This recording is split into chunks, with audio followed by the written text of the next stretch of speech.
Hello बच्चों, संयम GS में आपका स्वागत है। तो शुरू करते हैं आज का वीडियो। आज हम भारत के पड़ोसी देश और हमारे तटीय सीमाओं के डेटा पर गहराई से चर्चा करेंगे। बिल्कुल। सबसे पहले तो वो बेसिक जानकारी जो हर स्टूडेंट को पता होनी चाहिए वो ये है कि विश्व मानचित्र पर भारत पूरी तरह से उत्तरी गोलार्ध यानी नॉर्दर्न हेमिस्फीयर में स्थित है। हाँ, उत्तरी गोलार्ध में। और अगर हम अपने देश के कुल क्षेत्रफल की बात करें तो ये 32,87,263 वर्ग किलोमीटर है।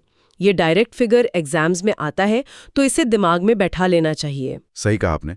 और इस विशाल क्षेत्रफल की जो सीमाएं हैं वो मुख्य रूप से दो हिस्सों में बटी हुई हैं। पहली है हमारी स्थलीय सीमा, जिसे हम लैंड बॉर्डर कहते हैं, जो कि 15,106.7 किलोमीटर लंबी है। 15,106.7 किलोमीटर। और ये सीमा 7 अलग-अलग देशों से लगती है। जी, 7 देशों से। और दूसरी तरफ है हमारी समुद्री या तटीय सीमा। अगर हम सिर्फ भारत की मुख्य भूमि यानी मेनलैंड की बात करें तो हमारी तटीय सीमा 6,100 किलोमीटर लंबी है। लेकिन इसमें हमें अपनी द्वीपों को भी तो जोड़ना होगा ना, जैसे अंडमान निकोबार और लक्षद्वीप। एग्जैक्टली। जब हम उन द्वीप समूहों की तटरेखा को भी मिला लेते हैं तो हमारी कुल समुद्री सीमा बढ़कर 7,516.6 किलोमीटर हो जाती है। और ये पूरी तटीय सीमा 9 राज्यों और 4 केंद्र शासित प्रदेशों से लगती है। तो चलिए इस विश्लेषण को हम सबसे पहले जमीन से शुरू करते हैं। हमारी जो 15,106.7 किलोमीटर लंबी स्थलीय सीमा है वो 7 देशों से मिलती है। हाँ, और इन 7 देशों को उनकी सीमा की लंबाई के अनुसार घटते क्रम यानी डिक्रीजिंग ऑर्डर में याद रखना थोड़ा चुनौतीपूर्ण हो सकता है। इसके लिए एक बहुत ही सटीक ट्रिक है BACHPAN-MBA। इस एक वाक्य में 7 देशों का क्रम छिपा है।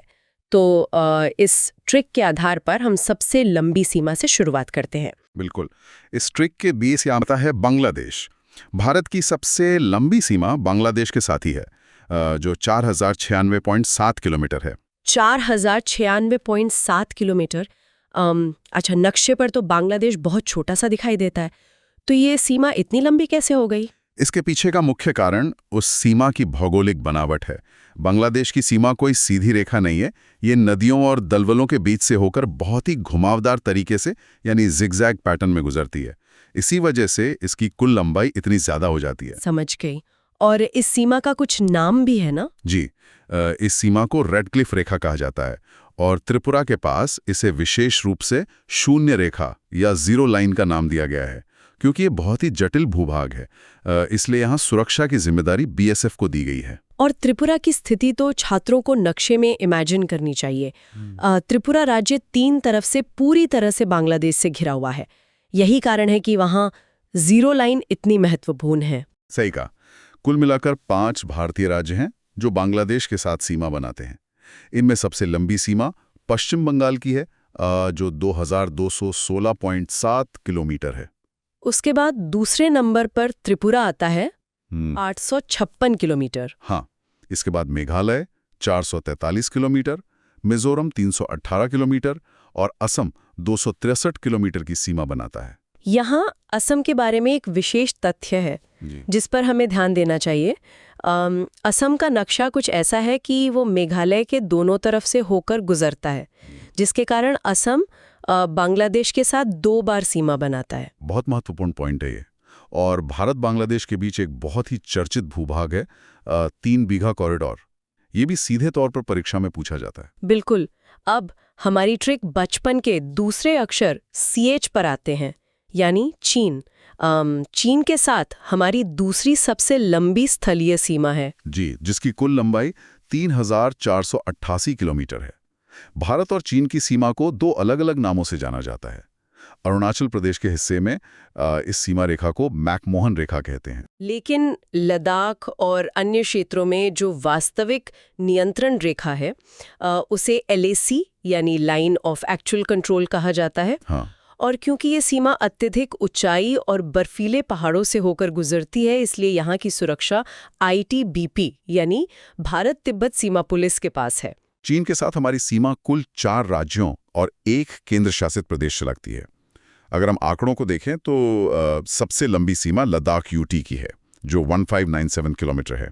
उसके बाद Arunachal Pradesh 1126 kilometre, Uttarakhand 345 kilometre, Sikkim 220 kilometre और हिमाचल प्रदेश 200 किलोमीटर की सीमा साझा करते हैं। और चीन की बात हो तो विवादित क्षेत्रों को समझना बेहद जरूरी है। बिल्कुल। लद्दाख में पैंगोंग त्सो झील एक प्रमुख विवादित क्षेत्र है।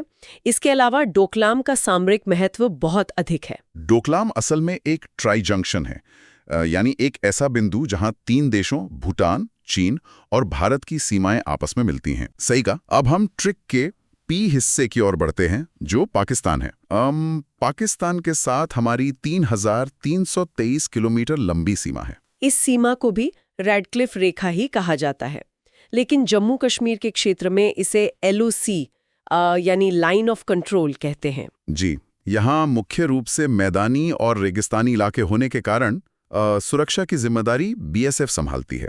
पाकिस्तान के साथ हमारी सीमा 3 राज्यों और 2 केंद्र शासित प्रदेशों के बीच बटी हुई है। जम्मू कश्मीर और लद्दाख, जो अब केंद्र शासित प्रदेश है, वो कुल 1222 किलोमीटर की सीमा बनाते हैं। और अगर राज्यों में देखें तो सबसे लंबी सीमा राजस्थान की है, जो 1070 किलोमीटर है।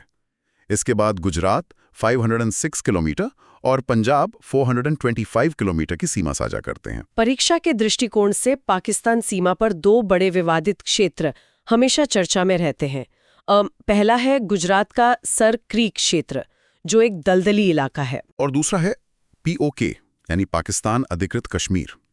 अब आगे बढ़ते हैं ट्रिक के N पर, यानी नेपाल। नेपाल के साथ हमारी 1791 किलोमीटर की सीमा है। अब तक हमने जिन सीमाओं की बात की वे बेहद संवेदनशील और तारों से घिरी हुई हैं, लेकिन नेपाल के साथ हमारी एक प्राकृतिक और खुली सीमा है। बिल्कुल। यहाँ काली नदी दोनों देशों के बीच एक प्राकृतिक विभाजक का काम करती है। क्योंकि ये खुली सीमा है, इसलिए यहाँ सेना के बजाय सशस्त्र सीमा बल यानी SSB को तैनात किया गया है। नेपाल की सीमा भारत के 5 राज्यों को छूती है। इसमें सबसे लंबी सीमा बिहार साझा करता है, जो 726 किलोमीटर है। उसके बाद उत्तर प्रदेश 551 किलोमीटर, उत्तराखंड 275 किलोमीटर, पश्चिम बंगाल 100 किलोमीटर और सिक्किम 99 किलोमीटर की सीमा बनाते हैं। इसमें उत्तराखंड का हिस्सा बहुत महत्वपूर्ण है, क्योंकि यहाँ नेपाल के साथ कुछ प्रमुख विवादित क्षेत्र हैं, काला पानी, लिपुलेख और लिम्पियाधुरा। जी, परीक्षाओं में सीधे पूछा जाता है कि ये तीनों क्षेत्र किस राज्य की सीमा पर स्थित हैं, तो जवाब होगा उत्तराखंड। अब हम बचपन को पूरा कर चुके हैं और MBA पर आते हैं। M से म्यांमार। म्यांमार के साथ भारत 1643 किलोमीटर लंबी सीमा बनाता है। नेपाल की तरह ही ये भी एक प्राकृतिक सीमा है, जिसका निर्धारण अराकान योमा पर्वत श्रृंखला द्वारा होता है। ये इलाका बहुत घने जंगलों वाला है, इसलिए यहाँ की भौगोलिक चुनौतियों को देखते हुए सुरक्षा का जिम्मा असम राइफल्स को दिया गया है। हाँ, म्यांमार की सीमा से लगे 4 भारतीय राज्यों को याद रखने की एक बहुत ही सरल ट्रिक है, अरुणामामी।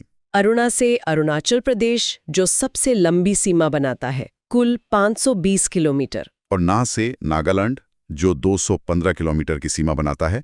मा से मणिपुर 398 किलोमीटर। और अंत में MI से मिजोरम 510 किलोमीटर। ये ट्रिक वाकई काम की है। अब B की बारी, यानी भूटान। भूटान के साथ हमारी मात्र 699 किलोमीटर की सीमा है। ये भी नेपाल की तरह ही एक खुली सीमा है और यहाँ भी सुरक्षा का दायित्व SSB के पास है। भूटान 4 राज्यों के साथ सीमा साझा करता है। इसमें सबसे लंबी सीमा असम की है, 267 किलोमीटर। फिर अरुणाचल प्रदेश 217 किलोमीटर, पश्चिम बंगाल 183 किलोमीटर और सिक्किम 32 किलोमीटर। और अंत में ए से आता है अफगानिस्तान। अफगानिस्तान के साथ भारत की स्थलीय सीमा सबसे छोटी है, जो केवल 106 किलोमीटर लंबी है। जी, इस सीमा रेखा को ड्यूरंड रेखा के नाम से जाना जाता है। ये 106 किलोमीटर की छोटी सी सीमा भारत के केवल एक केंद्र शासित प्रदेश लद्दाख को छूती है। यह एक तकनीकी बात समझना जरूरी है। ये जो क्षेत्र अफगानिस्तान से लगता है, वो वर्तमान में POK के अंतर्गत आता है, लेकिन आधिकारिक और संवैधानिक रूप से वो भारत का अभिन्न अंग है। इसलिए ये हमारी अंतर्राष्ट्रीय सीमा मानी जाती है। स्थलीय सीमाओं की इस विस्तृत यात्रा के बाद अब हमें उत्तर के पहाड़ों और मैदानों से निकलकर भारत के दक्षिण की ओर चलना चाहिए। बिल्कुल, भारत का दक्षिणी भाग एक प्रायद्वीप यानी पेनिनसुला है। प्रायद्वीप उस भौगोलिक संरचना को कहते हैं जो 3 तरफ से पानी से घिरी होती है। हमारे पश्चिम में अरब सागर है, पूर्व में बंगाल की खाड़ी है और ठीक दक्षिण में विशाल हिंद महासागर है। और इसी विशाल जल संरचना के किनारे हमारे 9 तटीय राज्य स्थित हैं। अगर हम इन राज्यों की तटरेखा की लंबाई के अनुसार इन्हें घटते क्रम में देखें तो सबसे ऊपर नाम आता है गुजरात का। गुजरात की तटरेखा भारत में सबसे लंबी है, कुल 1214.7 किलोमीटर्स। पर यहाँ एक पल के लिए रुकते हैं। आम भारत के नक्शे में गुजरात तो पश्चिमी तट के एक कोने में है, जबकि आंध्र प्रदेश या तमिलनाडु काफी लंबे दिखते हैं। यह बहुत ही तार्किक सवाल है। इसका जवाब भी बांग्लादेश सीमा जैसा ही है। गुजरात का समुद्री तट सीधा नहीं है। उसमें कच्छ की खाड़ी और खंबात की खाड़ी के कारण बहुत गहरे घुमाव और कटाव हैं। अच्छा, इसी वजह से उसकी कुल लंबाई इतनी अधिक हो जाती है। बिल्कुल। दूसरे नंबर पर पूर्वी तट का राज्य आंध्र प्रदेश है, जिसकी तटरेखा 973.7 किलोमीटर है। अगर परीक्षा में यह पूछा जाए कि पूर्वी तट का सबसे लंबी तटरेखा वाला राज्य कौन सा है, तो उत्तर आंध्र प्रदेश होगा। इसके बाद तीसरे नंबर पर तमिलनाडु आता है 906.9 किलोमीटर्स के साथ। फिर पश्चिमी तट पर वापस आएं तो महाराष्ट्र की तटरेखा 652.6 किलोमीटर लंबी है। उसके नीचे केरल है 589.5 किलोमीटर। फिर पूर्वी तट का ओडिशा 476.4 किलोमीटर। इसके बाद कर्नाटक 300 किलोमीटर, पश्चिम बंगाल 157.5 किलोमीटर। और सबसे अंत में गोवा है। गोवा की तटरेखा पूरे भारत में सबसे छोटी है, मात्र 101 किलोमीटर। लेकिन यहाँ एक कैच है जिस पर अक्सर छात्र गलती कर बैठते हैं।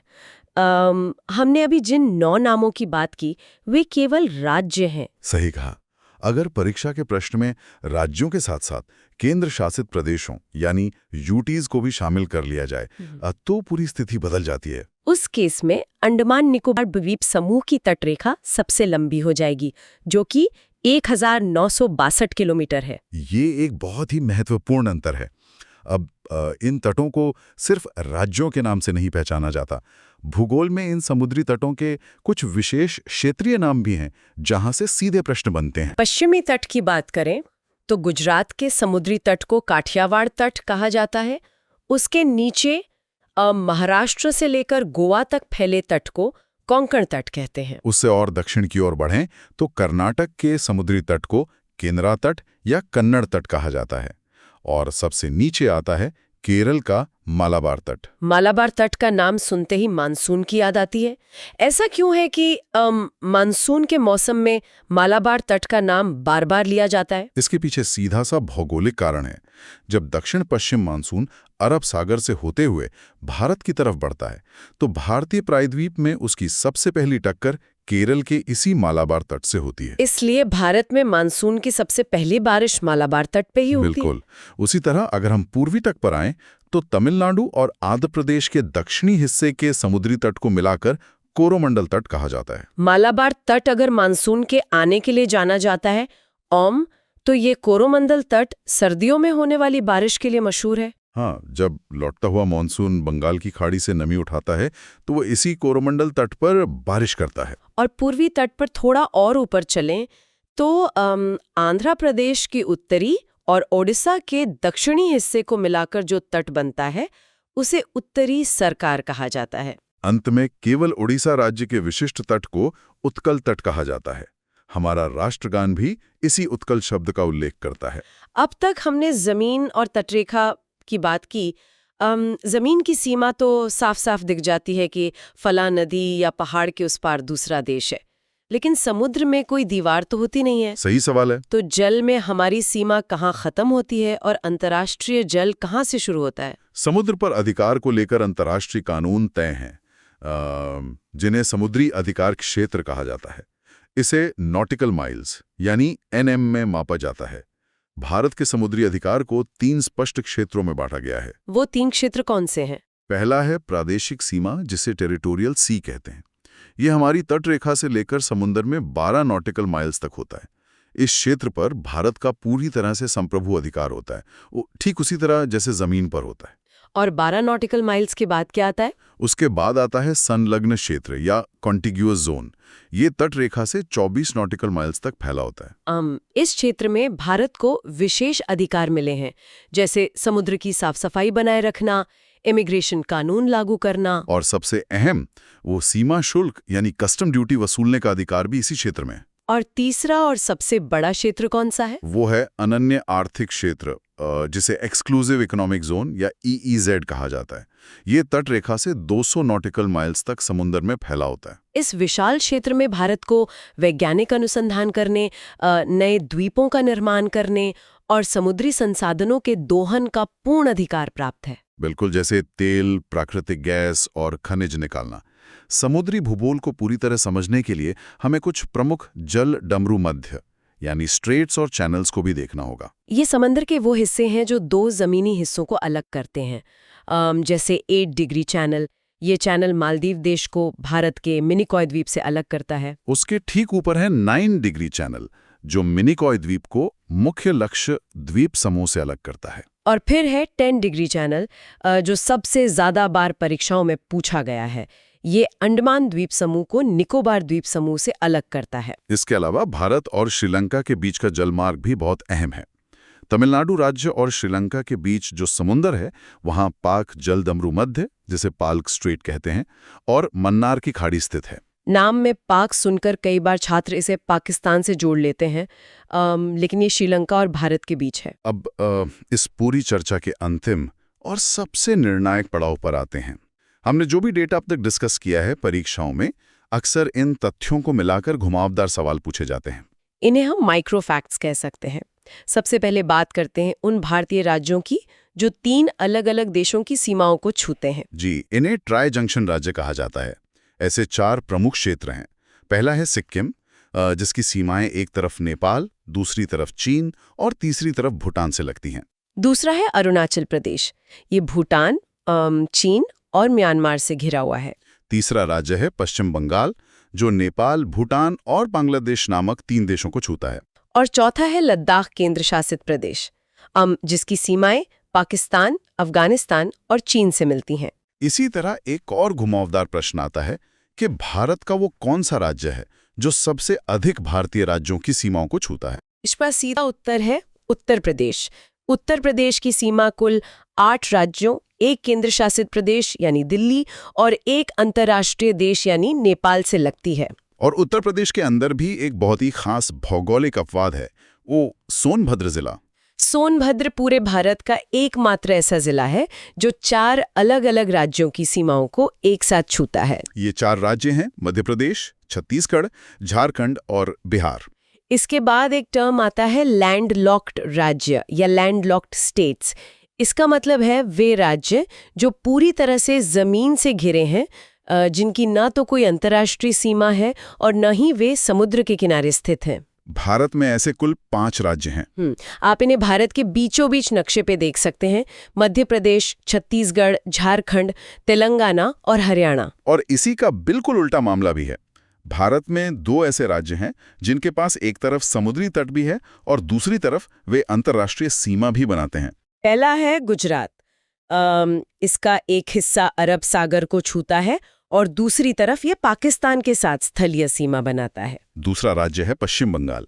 इसके दक्षिण में बंगाल की खाड़ी है और ये ऊपर नेपाल, भूटान और बांग्लादेश यानी 3 देशों के साथ स्थलीय सीमा बनाता है। अंत में पूरे भारत के विस्तार को समेटते हुए बात करते हैं हमारे दक्षिणतम बिंदु की। अक्सर लोग मुख्य भूमि को देखकर कन्याकुमारी को दक्षिणतम बिंदु मान लेते हैं, लेकिन अगर हम पूरे भारत की बात करें तो हमारा सबसे दक्षिणी बिंदु इंदिरा पॉइंट है।